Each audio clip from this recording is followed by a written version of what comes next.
ભાજપના કોકિલાબેન પવારની 5 વર્ષની માનતા પૂર્ણ, ખુલ્લા પગે રહેવાના સંકલ્પ સાથે કાળઝાળ ગરમીમાં પણ કરતા હતા જનસેવા.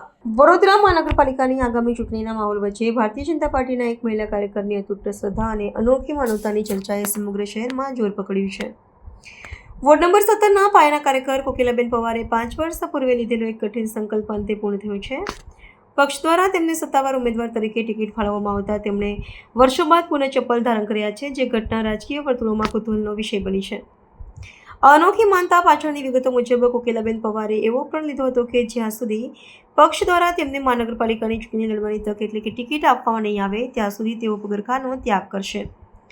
છેલ્લા 5 વર્ષથી તેઓ કાળઝાળ ગરમી, ઠંડી કે વરસાદ જેવી પ્રતિકૂળ પરિસ્થિતિઓમાં પણ ખુલ્લા પગે રહીને પક્ષના કાર્યો અને જનસેવાની પ્રવૃત્તિઓમાં સક્રિય રહ્યા હતા.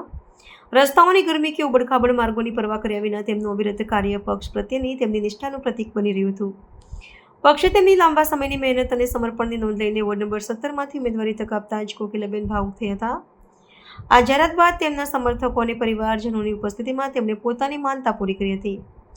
આ ઘટના બાદ વ્યક્તિગત શ્રદ્ધા પૂરતી સીમિત ન રહેતા પક્ષના અન્ય કાર્યકરો માટે પણ પ્રોત્સાહનનું કારણ બની છે. હાલમાં કોકિલાબેન પવાર પોતાની અનોખી સફર બાદ હવે પૂરા આત્મવિશ્વાસ સાથે ચૂંટણી મેદાનમાં ઝંપલાવવા સજ્જ થયા છે.